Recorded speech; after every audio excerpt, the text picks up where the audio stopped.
अस्सलाम वालेकुम, हाजिर अपने नई वीडियो के साथ। तो आज का हमारा topic class 11 chemistry chapter number 9 chemical kinetics में आज हम पढ़ने जा रहे हैं बेटा factors affecting the rate of a reaction. Chemical kinetics में रेट ऑफ रिएक्शन की एक बड़ी अहमियत है, ठीक है। तो बाद वक्त बेटा किसी रिएक्शन में हम रेट ऑफ रिएक्शन में इंक्रीज़ करते हैं ताकि क्या है बेटा प्रोडक्ट जो है बेटा वो जल्द अज जल्द हासिल हो सके और कम से कम वक्त में हासिल हो सके, ठीक है। तो अगर क्या है बेटा प्रोडक्ट कम से कम वक्त में हमें हासिल होगी तो क्या है बेटा पैसे की जो है वो बहुत बड़ी बचत होगी, ठीक है। तो इस तरीके से बेटा जो इंडस्ट्रियल प्रोडक्ट हमारे पास आएगी वो इकोनॉमिकल होगी, यानी कि सस्ती होगी, ठीक है। इसी तरीके से बेटा कुछ रिएक्शन में हमें ये करना पड़ता है कि बेटा उसके रेट ऑफ रिएक्शन को स्लो करना पड़ता है। वो इसलिए करना पड़ता है क्योंकि अगर वो रिएक्शन फास्ट स्पीड से होगा तो उसमें क्या है बेटा आग लगने के खतरात या धमाका होने के जो इम्कानात है वो मौजूद होते हैं, ठीक है। तो केमिकल काइनेटिक्स में बेटा कुछ रिएक्शन हम रेट ऑफ रिएक्शन में इंक्रीज़ भी करते हैं, ठीक है, और कुछ रिएक्शन में क्या है बेटा हम रेट ऑफ रिएक्शन में कमी भी लाते हैं ताकि हम एक्सप्लोजन से जो है वो बच सकें, ठीक है। तो आज हम पढ़ने जा रहे हैं बेटा कुछ फैक्टर्स जो कि रेट ऑफ रिएक्शन पर असरअंदाज होते हैं। तो आपकी किताब में बेटा 5 फैक्टर्स आपको पढ़ाए गए। तो वो 5 फैक्टर्स ये है। पहला है बेटा नेचर ऑफ रिएक्टेंट जो कि रेट ऑफ रिएक्शन पर असरअंदाज होता है। दूसरा है बेटा कॉन्सेंट्रेशन ऑफ रिएक्टेंट, तो कॉन्सेंट्रेशन ऑफ रिएक्टेंट भी जो है वो रेट ऑफ रिएक्शन पर असरअंदाज होता है, ठीक है। तीसरा फैक्टर है बेटा सरफेस एरिया, तो सरफेस एरिया भी रेट ऑफ रिएक्शन पर असरअंदाज होता है। इसी तरीके से बेटा चौथा फैक्टर है रेडिएशन, ठीक है। तो रेडिएशन भी एक फैक्टर है जो कि रेट ऑफ रिएक्शन पर असरअंदाज होता है। इसी तरीके बेटा पांचवा फैक्टर है टेम्परेचर जो कि रेट ऑफ रिएक्शन पर असरअंदाज होता है, ठीक है। लेकिन सबसे पहले बेटा इन फैक्टर्स को हम शॉर्टली पढ़ेंगे, ठीक है। उसके बाद क्या है बेटा डिटेल में तमाम फैक्टर्स को डिस्कस करेंगे, ठीक है। जैसे कि पहला फैक्टर है बेटा नेचर ऑफ रिएक्टेंट जो कि रेट ऑफ रिएक्शन पर असरअंदाज होता है। तो रिएक्टेंट की नेचर क्या है, रिएक्टेंट का स्ट्रक्चर कैसा है, रिएक्टेंट की बॉन्डिंग कैसी है, रिएक्टेंट का फिजिकल स्टेट कैसा है, इन तमाम बातों पर डिपेंड करता है, ठीक है। इसके अलावा बेटा रिएक्टेंट में जो बॉन्ड मौजूद है वो आयनिक बॉन्ड है, कोवलेंट बॉन्ड है या कोऑर्डिनेट कोवलेंट बॉन्ड मौजूद है। इन तमाम बातों पर क्या है बेटा रेट ऑफ रिएक्शन डिपेंड करता है, ठीक है।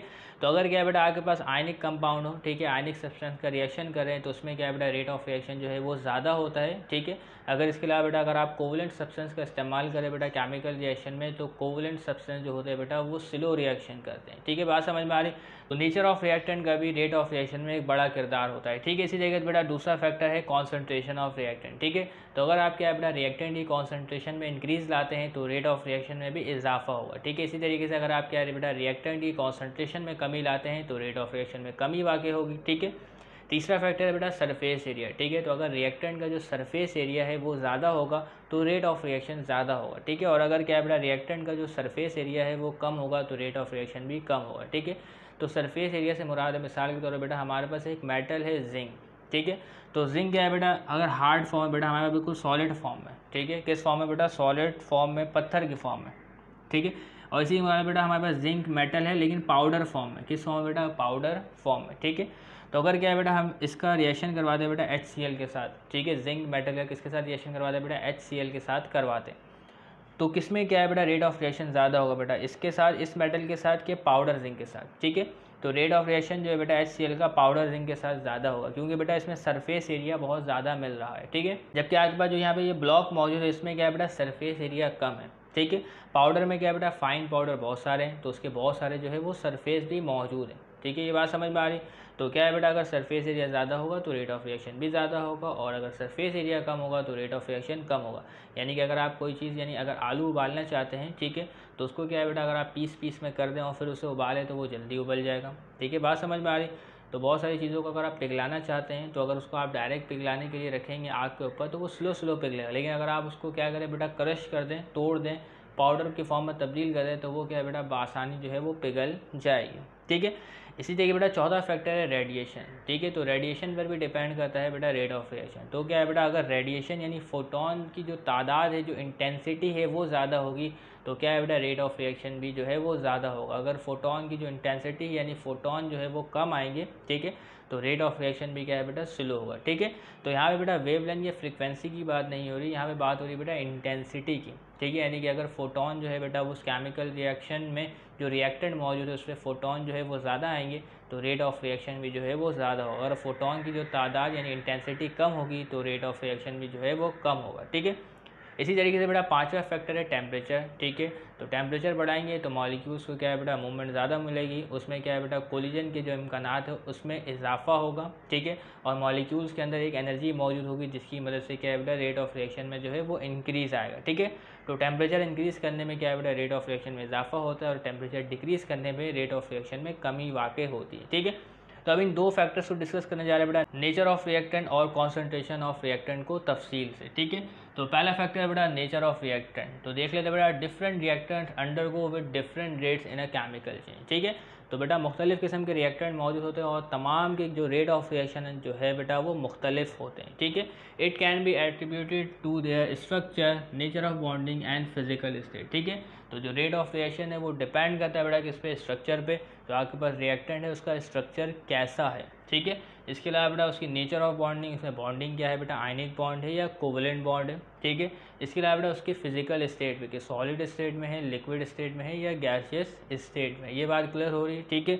इसी तरीके से बेटा हम डिस्कस करने जा रहे हैं बेटा दो मेटल्स के हवाले से, ठीक है। एग्जाम्पल ने बेटा हमारे पास है सोडियम और आयरन के हवाले से, ठीक है। दोनों मेटल है तो दोनों मेटल क्या है बेटा ऑक्सीडेशन करने की सलाहियत रखते हैं। तो ऑक्सीडेशन को आपने क्लास 9 में ज़रूर पढ़ा होगा। तो ऑक्सीडेशन कहते हैं बेटा एडिशन ऑफ ऑक्सीजन, ठीक है। तो ये क्या है बेटा सोडियम मेटल है जो कि बआसानी क्या है बेटा ऑक्सीडेशन कर सकता है। इसी तरीके से बेटा जो आयरन है ये भी क्या है बेटा बआसानी ऑक्सीडेशन कर सकते हैं, ठीक है। यानी कि अगर आप आयरन के मेटल को, आयरन के रॉड को इसी तरीके से छोड़ दें तो वो क्या है बेटा ऑक्सीडेशन करेगा और अपना कलर तब्दील कर देगा, ठीक है। जैसे कि आप इस पिक्चर में देख सकते हैं बेटा इसका रंग जो है वो तब्दील हो चुका है, इसमें क्या है बेटा ऑक्सीडेशन हो चुकी है। यानी इसका मतलब ये है कि बेटा ऑक्सीजन की जो है वो एडिशन हो चुकी है बेटा आयरन के साथ, ठीक है। बात क्लियर हो रही। तो बेटा हमारे पास क्या है बेटा, अगर पीस ऑफ सोडियम और आयरन है, ठीक है, अगर हम इसको एक्सपोज करते हैं बेटा एयर में तो सबसे पहले ऑक्सीडाइज कौन होगा, सोडियम होगा कि आयरन होगा, ठीक है। तो सोडियम जो है बेटा वो ऑक्सीडाइज हो जाएगा completely much faster than iron, ठीक है। तो सोडियम जो है बेटा वो सबसे पहले ऑक्सीडाइज होगा आयरन के मुकाबले में, ठीक है। क्योंकि बेटा जो आपके पास सोडियम है ये ज़्यादा इलेक्ट्रोपॉजिटिव होता है, ठीक है। ये फ़ौरन से क्या है बेटा इलेक्ट्रॉन को लूज़ करता है और ऑक्सीजन को गेन करता है, ठीक है। तो सोडियम जो है बेटा वो ज़्यादा ऑक्सीडाइज होगा और स्पीड से ऑक्सीडाइज होगा बनस्बत आयरन की, ठीक है। ये बात तो क्लियर हो रही। इसी तरीके से बेटा हमारे पास दो मेटल और है बेटा सोडियम और कैल्शियम के हवाले से, ठीक है। तो सोडियम और कैल्शियम, तो सोडियम आपके पास क्या है बेटा मोनोवैलेंट है, ठीक है। जबकि आपके पास जो कैल्शियम है वो डाईवैलेंट है, ठीक है। यानी इसके वैलेंस इलेक्ट्रॉन जो होते हैं बेटा वो 1 होते हैं और इसके जो वैलेंस इलेक्ट्रॉन होते हैं वो 2 होते हैं, ठीक है। तो अगर क्या है बेटा सोडियम या कैल्शियम दोनों को अगर आप पानी में डालते हैं, ठीक है, तो when sodium and calcium are put into water sodium react rapidly whereas calcium moderately, ठीक है। तो अगर आप क्या बेटा सोडियम को पानी में डालते हैं, ठीक है, और कैल्शियम को भी डालते हैं तो सोडियम जो है बेटा वो फ़ौरन से रिएक्ट करेगा किसके साथ बेटा, वाटर के साथ, ठीक है। जबकि कैल्शियम जो है बेटा वो एक मुनासिब रफ्तार से जो है मुनासिब स्पीड से जो है वो रिएक्शन करेगा, ठीक है। तो क्या है बेटा आप बहुत सारे इसके एक्सपेरिमेंट देख सकते हैं यूट्यूब में टाइप करके सोडियम के हवाले से, अगर आप सोडियम को पानी में डुबाते हैं तो किस किस्म के रिएक्शंस होते हैं, ठीक है। तो यहाँ पे बेटा हम किसी इक्वेशन को डिस्कस नहीं करें क्योंकि ये आपके कोर्स का हिस्सा नहीं है। तो अगर सोडियम को हम पानी में डालते हैं तो ये फ़ौरन से रिएक्शन करेगा, जबकि जो कैल्शियम है वो मॉडरेट स्पीड से जो है वो रिएक्शन करेगा, ठीक है। The reason is that sodium is highly electropositive, ठीक है। तो सोडियम क्या है बेटा हाईली इलेक्ट्रोपॉजिटिव है, यानी कि ये इलेक्ट्रॉन को बआसानी लूज़ कर सकता है बनस्बत कैल्शियम के, ठीक है। तो sodium is highly electropositive and it readily lose its valence electron, ठीक है। सोडियम के वैलेंस इलेक्ट्रॉन जो होते हैं बेटा 1 होते हैं और कैल्शियम के जो वैलेंस इलेक्ट्रॉन होते हैं वो 2 होते हैं, ठीक है। इसके अलावा बेटा आमतौर पर सब्सटेंस हैविंग आयनिक बॉन्ड, ठीक है, ऐसे सब्सटेंस जिसमें क्या है बेटा आयनिक बॉन्ड मौजूद है वो क्या है बेटा काफ़ी स्पीड से रिएक्ट करते हैं बनस्बत कोवलेंट सब्सटेंस के, ठीक है। क्योंकि कोवलेंट सब्सटेंस में क्या है बेटा कोवलेंट बॉन्ड मौजूद होगा तो पहले तो बॉन्ड ब्रेकिंग होगी फिर जाके बॉन्ड फॉर्मेशन होगी, ठीक है। जबकि आपके पास क्या है बेटा आयनिक सब्सटेंस में क्या होता है बेटा आयंस जो है वो एक्सचेंज हो जाते हैं बआसानी, ये बात क्लियर हो रही है, ठीक है। तो पहला फैक्टर जो है बेटा वो हमने डिस्कस कर लिया। अब दूसरा फैक्टर डिस्कस करने जा रहे हैं कॉन्सेंट्रेशन ऑफ रिएक्टेंट, ठीक है। तो कॉन्सेंट्रेशन इंक्रीज करने से रेट ऑफ रिएक्शन में जो है वो इजाफा आता है, ठीक है। तो देखिए बेटा यहाँ पे एक सेकंड ऑर्डर काइनेटिक्स देखें तो ये क्या है बेटा एक हाइपोथेटिकल रिएक्शन जिसमें क्या है बेटा रिएक्टेंट ए और बी का रिएक्शन हो रहा है और प्रोडक्ट की फॉर्मेशन हो रही है, ठीक है। तो इसका हमने रेट लॉ लिखा, हमें पता है कि बेटा ये सेकंड ऑर्डर रिएक्शन है, ठीक है। तो हमने इसका लिखा बेटा rate law, rate is equal to K, ठीक है, molar concentration of A molar concentration of B. तो ये एक सेकंड ऑर्डर रिएक्शन है तो यहाँ पे क्या बेटा इसके 1 मौजूद है तो 1 लिखते नहीं है, ठीक है। इसका जो ओवरऑल ऑर्डर ऑफ रिएक्शन है वो क्या है बेटा सेकंड ऑर्डर है, ठीक है। लेकिन order of reaction with respect to A क्या है बेटा फर्स्ट ऑर्डर है, और order of reaction with respect to B क्या है बेटा फर्स्ट ऑर्डर है। इन तमाम चीज़ों को हम ऑर्डर ऑफ रिएक्शन में पढ़ चुके हैं, ठीक है। तो अगर आप क्या है बेटा इन दोनों में से किसी भी एक की कॉन्सेंट्रेशन में इंक्रीज लाते हैं तो रेट ऑफ रिएक्शन में जो है वो इजाफा हो जाएगा, ठीक है। या अगर आप बी की कॉन्सेंट्रेशन में इंक्रीज लाते हैं तो रेट ऑफ रिएक्शन में इजाफा हो जाएगा, ठीक है। अब दोबारा से वापस आ जाए, या तो अगर आप ए की कॉन्सेंट्रेशन में कमी लाते हैं तो रेट ऑफ रिएक्शन में भी कमी वाक़ई होगी। इसी तरीके से अगर आप बी की कॉन्सेंट्रेशन में कमी लाते हैं तो रेट ऑफ रिएक्शन में भी जो है वो कमी वाक़ई होगी, ठीक है। अब कॉन्सेंट्रेशन बढ़ाने से रेट ऑफ रिएक्शन में कितना इजाफा होगा इसको हम ऑर्डर ऑफ रिएक्शन में पढ़ चुके हैं, तो ये आपको याद होना चाहिए, ठीक है। अब थोड़ा सा इसको पढ़ लेते हैं। According to rate law the rate of reaction increases with increasing the concentration of 1 और मोर रिएक्टेंट, ठीक है। तो अगर आप चाहे तो बेटा इन दोनों की कॉन्सेंट्रेशन को भी इंक्रीज कर सकते हैं और दोनों की कॉन्सेंट्रेशन को कम भी कर सकते हैं अगर आप रेट ऑफ रिएक्शन में कमी लाना चाहते हैं, ठीक है। या तो अगर आप चाहे तो बेटा एक ही कॉन्सेंट्रेशन में भी इजाफा कर सकते हैं। ये डिपेंड करता है कि बेटा जब हम रिएक्शन करवा रहे हैं हमें चाह क्या है, हमें क्या हासिल करना है, ये उस पर डिपेंड करता है, ठीक है।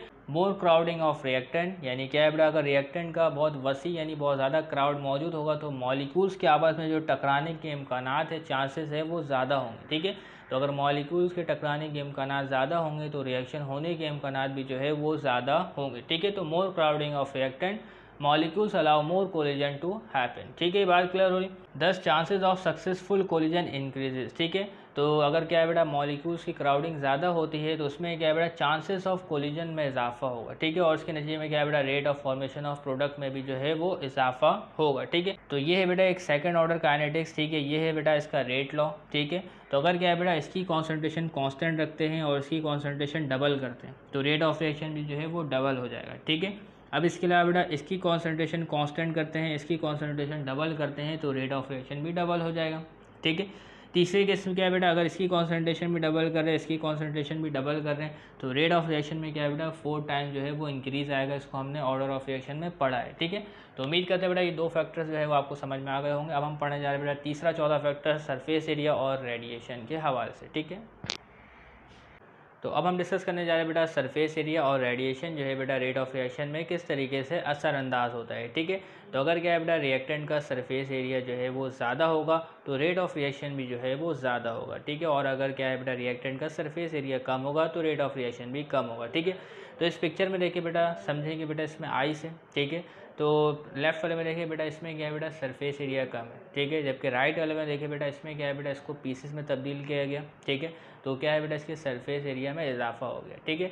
तो ये क्या है बेटा बआसानी क्या है बेटा वाटर में डिज़ोल्व हो जाएगा। तो सरफेस एरिया ज़्यादा होगा तो रेट ऑफ रिएक्शन ज़्यादा होगा, और अगर सरफेस एरिया कम होगा तो रेट ऑफ रिएक्शन भी कम होगा, ठीक है। ये बात क्लियर है।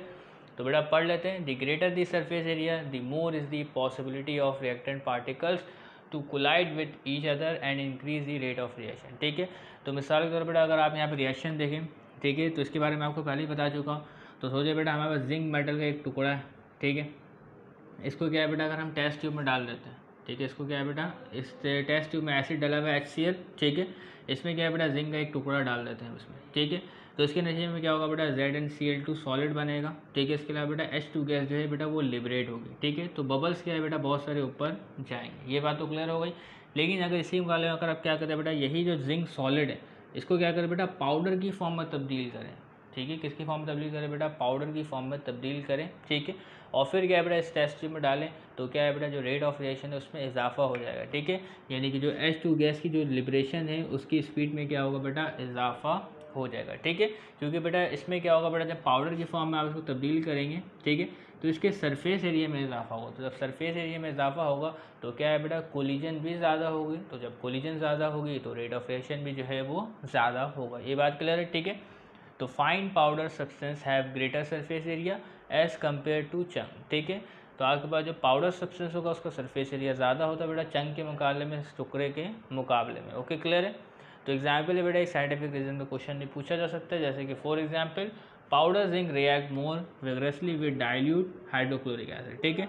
तो अगर क्या है बेटा जिंक मेटल पाउडर फॉर्म में है तो वो क्या है बेटा स्पीड से हाइड्रोक्लोरिक एसिड के साथ रिएक्ट करेगा, ठीक है, as compare to it chips, ठीक है। तो अगर इसके चिप्स की फॉर्म में ये मौजूद है, ठीक है। Because powder zinc offer greater surface area for HCl। तो अगर क्या है बेटा पाउडर की फॉर्म में होगा तो सरफेस एरिया ज़्यादा विजिबल होगा HCl को, तो रेट ऑफ रिएक्शन भी जो है वो ज़्यादा होगा। ठीक है, बात clear. This can be demonstrated by the intensity of bubble produce by the liberation of hydrogen gas. ठीक है, तो इसको हम ऑब्जर्व कर सकते हैं बेटा, जब आप पाउडर जिंक को क्या है बेटा HCl की टेस्ट ट्यूब में डालेंगे तो हाइड्रोजन गैस जो है बेटा वो बड़ी स्पीड से रिलीज होगा। ठीक है, अगर आप क्या है बेटा ये चंक डालते हैं, ये चिप्स डालते हैं बेटा किसमें, टेस्ट ट्यूब में, तो हाइड्रोजन गैस की जो लिबरेशन है वो स्लो होगी। ठीक है, क्योंकि बेटा जो चंक है या चिप्स है जो इसका सरफेस एरिया है वो विजिबल कम होगा, जबकि जो पाउडर जिंक होगा इसका सरफेस एरिया ज़्यादा विजिबल होगा। तो अगर सरफेस एरिया ज़्यादा विजिबल होगा तो रेट ऑफ रिएक्शन भी जो है वो ज़्यादा होगा। ठीक है, तो उम्मीद करते हैं बेटा सरफेस एरिया के बारे में आप यकीनन काफ़ी बातें जान गए होंगे। ठीक है, तो अगला फैक्टर देखने जा रहे हैं बेटा रेडिएशन के हवाले से। ठीक है, तो अगर क्या है बेटा स्पेसिफिक किस्म की रेडिएशन की इंटेंसिटी ज़्यादा होगी तो रेट ऑफ रिएक्शन भी ज़्यादा होगा। ठीक है, और अगर क्या है बेटा इंटेंसिटी ऑफ लाइट कम होगी तो रेट ऑफ रिएक्शन भी जो है वो कम होगा। ठीक है, तो हमारे पास बेटा मुख्तलिफ किस्म के रिएक्शन जैसे कि zero order, first order, second order, third order. ठीक है, तो यहाँ पे बेटा जिक्र है रेडिएशन का, तो जो ज़ीरो ऑर्डर रिएक्शन होते हैं ठीक है उनमें क्या है बेटा रेडिएशन का एक असर होता है, यानी कि रेडिएशन की मदद से ही बेटा ज़ीरो ऑर्डर रिएक्शन जो है बेटा वो प्रोसीड करते हैं। ठीक है, तो अगर क्या है बेटा रेडिएशन ना हो तो ज़ीरो ऑर्डर रिएक्शन जो है बेटा वो मंतक के अंजाम तक ना पहुँचे। ठीक है, specific class of chemical reaction occur due to the absorption of light. ठीक है, खास किस्म का केमिकल रिएक्शन जो कि एब्जॉर्प्शन ऑफ लाइट की वजह से होता है। ठीक है, और एब्जॉर्प्शन ऑफ लाइट जो होती है बेटा वो स्पेसिफिक वेवलेंथ होनी चाहिए। ठीक है, मिसाल के तौर पर बेटा कोई रिएक्शन है वो होता है बेटा 550 नैनोमीटर की वेवलेंथ की लाइट को एब्जॉर्ब करने पे। ठीक है, तो वो क्या है बेटा रिएक्शन 550 नैनोमीटर की वेवलेंथ की लाइट को एब्जॉर्ब करके ही होगा। ये बात क्लियर हो रही। ठीक है, तो ऐसे रिएक्शन को हम क्या कहेंगे बेटा फोटोकेमिकल रिएक्शन कहेंगे, जबकि फोटोसिंथेसिस का अमल क्या है बेटा वो 400 नैनोमीटर से लेकर 700 नैनोमीटर की तमाम वेवलेंथ में हो सकता है। ओके, क्लियर है। ठीक है, the absorb light provides appropriate energy for breaking the chemical bond. ठीक है, तो कोई सी भी लाइट रे हो बेटा फोटोन हो उसमें एनर्जी होती है। ठीक है, जब भी वो किसी रिएक्टेंट के मॉलिक्यूल से टकराती है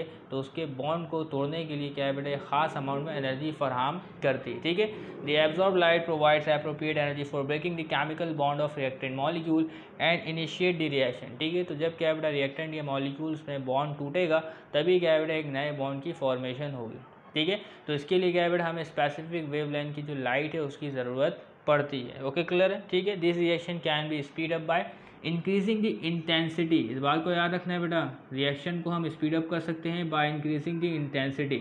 इंटेंसिटी मीन्स के क्या है बेटा आपको नंबर ऑफ फोटॉन्स की तादाद बढ़ानी पड़ेगी। ठीक है, वेवलेंथ में कोई तब्दीली नहीं करनी, नंबर ऑफ फोटॉन्स की तादाद में इजाफा करना है। ठीक है, तो अगर क्या है बेटा लाइट की इंटेंसिटी बढ़ाएंगे तो स्पीड ऑफ रिएक्शन में इजाफा होगा, अगर लाइट की इंटेंसिटी में कमी वाक़ई होगी तो रेट ऑफ रिएक्शन में भी क्या है बेटा कमी वाक़ई होगी। ठीक है, तो मिसाल है बेटा हमारे पास reaction of hydrogen and chlorine. ठीक है, तो जब इनका रिएक्शन होगा तो इसके नीचे बेटा HCl यानी हाइड्रोक्लोरिक एसिड गैस की फॉर्मेशन होगी। ठीक है, लेकिन ये रिएक्शन क्या है बेटा फोटोकेमिकल रिएक्शन यानी जीरो ऑर्डर रिएक्शन है। ठीक है, लाइट डिपेंडेंट है, यानी अगर स्पेसिफिक वेवलेंथ की लाइट इन रिएक्टिंग मॉलिक्यूल्स के ऊपर पड़ेंगी ठीक है तभी जाके क्या है बेटा रिएक्शन प्रोसीड होगा और प्रोडक्ट की फॉर्मेशन होगी। ठीक है, तो अगर क्या है बेटा स्पेसिफिक वेवलेंथ की लाइट अगर अवेलेबल ना हो तो ये रिएक्शन भी क्या है बेटा आगे प्रोसीड नहीं होगा। ठीक है, तो in which light radiation photon provide necessary activation energy. ठीक है, तो क्या है बेटा किसी भी रिएक्टेंट के मॉलिक्यूल को आपस में टकराने के लिए एक ख़ास अमाउंट में एनर्जी की ज़रूरत होती है जिसको हम कहते हैं बेटा एक्टिवेशन एनर्जी। ठीक है,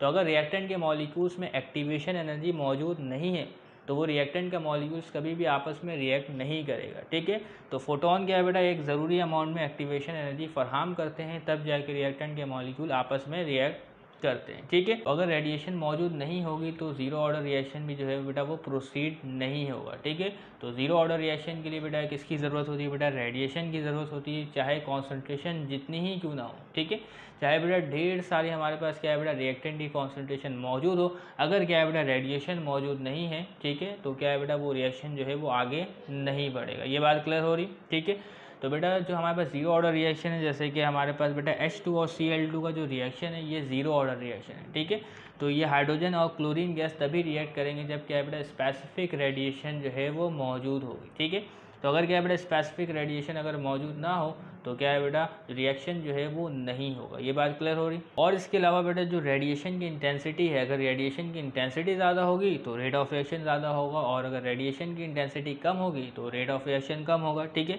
इसी तरीके से बेटा जीरो ऑर्डर रिएक्शन की और मिसाल हमारे बेटा फोटोसिंथेसिस। ठीक है, तो फोटोसिंथेसिस भी क्या है बेटा एक जीरो ऑर्डर रिएक्शन है। ठीक है, जो कि क्या है बेटा लाइट डिपेंडेंट है। ठीक है, यानी कि अगर रेडिएशन मौजूद होगी स्पेसिफिक, जैसे कि जो फोटोसिंथेसिस है बेटा वो 400 नैनोमीटर से लेके 700 नैनोमीटर की वेवलेंथ की लाइट्स की मौजूदगी में होता है। ठीक है, यानी अगर सूरज की लाइट चली जाती है, सूरज की रोशनी चली जाती है तो फोटोसिंथेसिस का जो अमल है वो स्लो हो जाता है। ठीक है, लेकिन आज के मॉडर्न ज़माने में क्या है बेटा दरख्तों को हर वक्त रोशनी लाइट वगैरह अवेलेबल होती है, जो हमारे घरों में लाइट्स लगी होती हैं। ठीक है, तो अगर इसकी रोशनी भी दरख्तों पर पड़ती है तो उसमें फोटोसिंथेसिस का अमल होगा, लेकिन स्लो होगा। ठीक है, क्योंकि जो हमारे पास जो लाइट होती है इसकी इंटेंसिटी कम होती है, जबकि जो सूरज से आने वाली शुआएँ हैं उनकी इंटेंसिटी ज़्यादा होती है। तो फोटोसिंथेसिस भी क्या है बेटा एक जीरो ऑर्डर रिएक्शन है, जो कि स्पेसिफिक वेव लेंथ पे डिपेंड करता है। ठीक है, इसी तरीके बेटा फोटोग्राफी, तो फोटोग्राफी में बेटा जो फोटोग्राफिक प्लेट होती है, ठीक है, उसमें क्या है बेटा लाइट रेस पड़ती हैं तो मुख्तलिफ केमिकल रिएक्शंस होते हैं। ठीक है, और उसमें क्या है बेटा तस्वीर की जो छवि है वो बन जाती है। ठीक है, तो बेटा रेडिएशन को डिस्कस कर लेते हैं कि बेटा रेडिएशन किस तरीके से रेट ऑफ रिएक्शन पर असरअंदाज होता है। लेकिन मैंने तमाम बातें आपको बता दी, लेकिन इसको पढ़ लेते हैं अगर आप इंटरेस्टेड हैं तो। Other examples are photosynthesis and photography. ठीक है, तो जो दूसरी एग्जाम्पल जिसको हमने डिस्कस कर लिया, तो MCQ में आपसे पूछा जा सकता है बेटा जीरो ऑर्डर रिएक्शन की मुख्तलिफ मिसालों को। ठीक है, तो उम्मीद करते हैं बेटा सरफेस एरिया और रेडिएशन के बारे में आपको तमाम बातें समझ में आ गई होगी। तो अब हम डिस्कस करने जा रहे हैं बेटा टेम्परेचर किस तरीके से रेट ऑफ रिएक्शन पर असरअंदाज होता है। तो अब हम डिस्कस करने जा रहे हैं बेटा टेम्परेचर किस तरीके से रेट ऑफ रिएक्शन पर असरअंदाज होता है। ठीक है, तो अगर आप किसी केमिकल सिस्टम का टेम्परेचर रेस करते हैं तो उसके रेट ऑफ रिएक्शन में इजाफा होगा। ठीक है, इसी तरीके से अगर आप किसी केमिकल सिस्टम के टेम्परेचर में कमी लाते हैं तो उसमें क्या है बेटा रेट ऑफ रिएक्शन में भी कमी वाक़ई होगी। लेकिन सवाल ये है कि बेटा कितना टेम्परेचर इंक्रीज़ करने पर कितना रेट ऑफ रिएक्शन में इजाफा आएगा। तो इसका जवाब ये है कि बेटा अगर आप किसी केमिकल सिस्टम में 10 डिग्री सेंटीग्रेड रेस करेंगे तो उसमें क्या है बेटा रेट ऑफ रिएक्शन जो है वो डबल हो जाएगा। ठीक है, ये बातें क्या है बेटा एक्सपेरिमेंटली फाइंड है, तो इस बात को आपने याद रखना है। ठीक है, rate of reaction is approximately double with the rise of temperature by 10 degree centigrade. ठीक है, तो अगर आप किसी केमिकल सिस्टम में 10 डिग्री सेंटीग्रेड रेस करेंगे तो रेट ऑफ रिएक्शन जो है वो डबल हो जाएगा। ठीक है, तो क्या है बेटा किसी भी केमिकल सिस्टम का अगर हम टेम्परेचर रेस करते हैं तो इसकी नतीजे में क्या होता है बेटा रिएक्टिंग मॉलिक्यूल्स की काइनेटिक एनर्जी में इजाफा होता है। ठीक है, तो जब मॉलिक्यूल्स की काइनेटिक एनर्जी में इजाफा होता है तो क्या है बेटा रेट ऑफ रिएक्शन में इजाफा होता है। ठीक है, तो अगर मॉलिक्यूल्स की काइनेटिक एनर्जी ज़्यादा होगी तो मॉलिक्यूल्स की जो कोलिजन की फ्रिक्वेंसी है उसमें इजाफा हो जाए, यानी कि पर सेकंड मॉलिक्यूल जो है बेटा वो बहुत बार टकराएंगे। ठीक है, और इसके नतीजे में क्या है बेटा रेट ऑफ रिएक्शन में भी इजाफा होगा। ठीक है, तो क्या है बेटा रिएक्शन होने के लिए मॉलिक्यूल्स के पास एक ख़ास अमाउंट में एनर्जी होना ज़रूरी है, तो वो एनर्जी हम फराहम करते हैं बेटा सिस्टम का टेम्परेचर रेस करके। ठीक है, तो अगर हम सिस्टम का टेम्परेचर रेज नहीं करें, ठीक है, तो मॉलिक्यूल्स के पास बेटा एक ख़ास अमाउंट में एनर्जी मौजूद नहीं होगी और इस तरीके से बेटा रिएक्शन भी नहीं होगा। ठीक है, rise of temperature increases the kinetic energy of reacting molecule. तो अगर सिस्टम का टेम्परेचर रेज करेंगे तो रिएक्टिंग मॉलिक्यूल्स की काइनेटिक एनर्जी में इजाफा होगा। ठीक है, तो काइनेटिक एनर्जी में इजाफा तो कोलिजन फ्रिक्वेंसी में इजाफा। ठीक है, तो कोलिजन फ्रिक्वेंसी में इजाफा होता है तो रेट ऑफ रिएक्शन में भी इजाफा होता है। ठीक है, which enhances the frequency of collision. ठीक है, यानी कि पर सेकंड जो है बेटा कोलिजन में इजाफा हो जाएगा। तो अगर कोलिजन में इजाफा होगा तो जाहिर सी बात है बेटा रेट ऑफ रिएक्शन में भी इजाफा होगा। Okay, clear. Although the reactant molecule collide with one other billions time per second. ठीक है, नॉर्मली क्या है बेटा अगर सिस्टम का टेम्परेचर कम है मॉलिक्यूल्स आपस में टकराते रहते हैं। ठीक है, सिस्टम का टेम्परेचर कम है, ठीक है, मॉलिक्यूल्स के पास काइनेटिक एनर्जी कम है, लेकिन मॉलिक्यूल आपस में टकराते रहते हैं, लेकिन उनके दरमियान कोई रिएक्शन नहीं होता। रिएक्शन होने के लिए शर्त यह है कि बेटा रिएक्टिंग मॉलिक्यूल्स के पास एक खास अमाउंट में एनर्जी मौजूद होनी चाहिए, जिसको कहते हैं बेटा एक्टिवेशन एनर्जी। ठीक है, तो अगर रिएक्टिंग मॉलिक्यूल्स के पास एक्टिवेशन एनर्जी मौजूद होगी तभी जाके क्या है बेटा वो कोलिजन में रिएक्ट करेंगे। ठीक है, तो अगर मॉलिक्यूल्स के पास एक्टिवेशन एनर्जी मौजूद नहीं है तो वो जितने बार भी टकरा जाए तो कोई रिएक्शन नहीं होगा। ठीक है, although the reactant molecules collide with one another billion times per second but every collision does not lead to a reaction। ठीक है, बात समझ में आ रही। तो ऐसा नहीं कि बेटा मॉलिक्यूल्स टकरा जाए तो रिएक्शन हो जाए। ठीक है, तो हर कोलिजन में क्या होता है बेटा प्रोडक्ट नहीं बनती। Okay, only those molecule would react to form product which have energy equal to और greater than certain critical energy. ठीक है, सिर्फ वही मॉलिक्यूल्स आपस में रिएक्ट करेंगे जिनके पास क्या है बेटा एनर्जी बराबर हो या ज़्यादा हो बेटा क्रिटिकल एनर्जी से। ठीक है, तो इस क्रिटिकल एनर्जी को कहते हैं बेटा एक्टिवेशन एनर्जी। Okay, clear. तो क्या है बेटा, मॉलिक्यूल्स का आपस में रिएक्शन करने के लिए उसके पास एक्टिवेशन एनर्जी का होना बहुत लाजमी है। तो एक्टिवेशन एनर्जी फराहम करने के लिए हम क्या करते हैं बेटा, सिस्टम का टेम्परेचर रेस करते हैं। तो जब सिस्टम का टेम्परेचर रेस हो जाता है तो मॉलिक्यूल्स के पास क्या है बेटा, एक्टिवेशन एनर्जी हासिल हो जाती है और वो रिएक्शन कर जाते हैं। ओके, ये बात क्लियर है, ठीक है। इसको हम समझेंगे बेटा एक ग्राफ की मदद से, ठीक है। The distribution of kinetic energy in a chemical system at 2 different temperature, ठीक है। तो ये हमारे पास ग्राफ है, ठीक है, एक केमिकल सिस्टम का। इसमें हमने टेम्परेचर में वेरिएशन किया है और देखते हैं कि बेटा ग्राफ में क्या चेंज आता है, ठीक है। तो ये ग्राफ है बेटा, ये है वाई एक्सिस और ये है एक्स एक्सिस, ठीक है। एक्स एक्सिस में क्या है बेटा, काइनेटिक एनर्जी। तो अगर इस तरफ बढ़ेंगे तो काइनेटिक एनर्जी में इंक्रीज आएगा और इस तरफ जाएंगे तो क्या है बेटा, मॉलिक्यूल्स के फ्रैक्शन में इजाफा होगा, ठीक है। तो वाई एक्सिस के ऊपर जाने में क्या है बेटा, मॉलिक्यूल्स के फ्रैक्शन में इजाफा होगा, मॉलिक्यूल्स की तादाद में इजाफा होगा, ठीक है। तो अगर क्या बेटा इस तरफ बढ़ेंगे तो काइनेटिक एनर्जी में इजाफा होगा, ठीक है। तो अगर आप सिस्टम का टेम्परेचर रेस करेंगे तो क्या है बेटा, काइनेटिक एनर्जी में इजाफा होगा, ठीक है। बात समझ में आया, सिस्टम का टेम्परेचर रेस करने में क्या बेटा, काइनेटिक एनर्जी में इजाफा होगा। तो देखिए बेटा, ये है बेटा जो ब्लू से बनाया है, ये है T1 और ये है बेटा T2। T2 क्या है बेटा, कि हम क्या है बेटा इनिशियल टेम्परेचर में 10 डिग्री रेस करेंगे। देखिए बेटा T2 किसके बराबर है, इनिशियल टेम्परेचर में 10 डिग्री क्या है बेटा ऐड करेंगे, ठीक है। इसने बताया कि बेटा रेट ऑफ रिएक्शन डबल हो जाएगा। तो देखिए बेटा वाई एक्सिस है fraction of molecules with a given kinetic energy. तो इस पिक्चर में देखिए जो बेटा ब्लू वाला कर्व है ये बेटा टेम्परेचर T1 पर है, जबकि जो ब्लैक वाला कर्व है बेटा ये T2 पर है, ठीक है। ये बात क्लियर हो रही है, ओके। और देखिए बेटा ये जो आपके पास जो रेड लाइन दिख रहा है परपेंडिकुलर, ये क्या है बेटा, एक्टिवेशन एनर्जी की एक लाइन, ठीक है। यानी यहाँ पे जो मॉलिक्यूल्स मौजूद है, इतने मॉलिक्यूल्स के पास क्या है बेटा एक्टिवेशन एनर्जी मौजूद है, इतने मॉलिक्यूल्स के पास एक्टिवेशन एनर्जी मौजूद है, ठीक है। तो देखिए बेटा केमिकल सिस्टम T1 पर, ठीक है, ये क्या है बेटा मॉलिक्यूल्स के फ्रैक्शन है। यहाँ पे क्या है बेटा, मॉलिक्यूल का फ्रैक्शन बहुत ज़्यादा है, यहाँ पे मॉलिक्यूल के फ्रैक्शन में इजाफा हो रहा है, मॉलिक्यूल के फ्रैक्शन में इजाफा हो रहा है, मॉलिक्यूल के फ्रैक्शन में इजाफा, यानी मॉलिक्यूल्स की तादाद में इजाफा हो रहा है, ठीक है। और इसके बाद क्या है बेटा, मॉलिक्यूल्स की फ्रैक्शन में कमी आ रही है, मॉलिक्यूल्स के फ्रैक्शन में कमी आ रही है और बहुत ही कम मॉलिक्यूल्स के पास क्या है बेटा एक्टिवेशन एनर्जी मौजूद है, ठीक है। टेम्परेचर T1 पे बहुत ही कम मॉलिक्यूल्स के पास क्या है बेटा एक्टिवेशन एनर्जी मौजूद है, ठीक है। लेकिन जैसे ही केमिकल सिस्टम को क्या है बेटा टेम्परेचर रेस करते हैं 10 डिग्री सेंटीग्रेड, ठीक है, तो इसमें क्या है बेटा जो आपके पास मॉलिक्यूल के फ्रैक्शन थे उसमें कमी वाक़ई आती है और काइनेटिक एनर्जी में इजाफा होता है। देखिए बेटा ये कर्व जो है वो नीचे आ गया, ठीक है। तो फ्रैक्शन में कमी आई और मॉलिक्यूल्स क्या है बेटा आगे बढ़ गए, तो इसमें क्या देखिए बेटा काइनेटिक एनर्जी में इंक्रीज आ रहा है, ठीक है, आप देख सकते हैं। तो अगर मॉलिक्यूल इस तरफ मौजूद है तो उसकी काइनेटिक एनर्जी कम है, ठीक है। अगर मॉलिक्यूल ज़्यादा उस तरफ मौजूद है तो उसकी काइनेटिक एनर्जी ज़्यादा है। जैसा कि आपको बताया था कि अगर आप इस तरफ बढ़ेंगे तो काइनेटिक एनर्जी में इजाफा होगा। तो देखिए बेटा ये ग्राफ क्या हो गया बेटा, थोड़ा सा नीचे हो गया तो मॉलिक्यूल्स जो है बेटा वो और आगे बढ़ गए, तो मॉलिक्यूल्स की काइनेटिक एनर्जी में जो है वो इजाफा हुआ, ठीक है। तो टेम्परेचर रेस करने में क्या हुआ बेटा, मॉलिक्यूल्स के फ्रैक्शन आगे बढ़ गए, ठीक है। तो अब देखिए बेटा यहाँ पे देखें तो क्या है बेटा ज़्यादा रिएक्टिंग मॉलिक्यूल्स के पास क्या है बेटा एक्टिवेशन एनर्जी मौजूद है T2 पर, और T1 पे क्या है बेटा कम मॉलिक्यूल्स के पास एक्टिवेशन एनर्जी मौजूद है और T2 पर क्या है बेटा ज़्यादा मॉलिक्यूल्स के पास एक्टिवेशन एनर्जी मौजूद है। तो जब क्या है बेटा ज़्यादा मॉलिक्यूल्स के पास एक्टिवेशन एनर्जी मौजूद होगी तो रेट ऑफ रिएक्शन भी जो है वो ज़्यादा होगा, ठीक है। बात समझ में आ रही, क्लियर, ये ग्राफ आपको यकीनन आपको समझ में आ गया होगा। तो तब तक के लिए इजाज़त दीजिएगा, चैनल को सब्सक्राइब कीजिएगा। अल्लाह हाफ़िज़।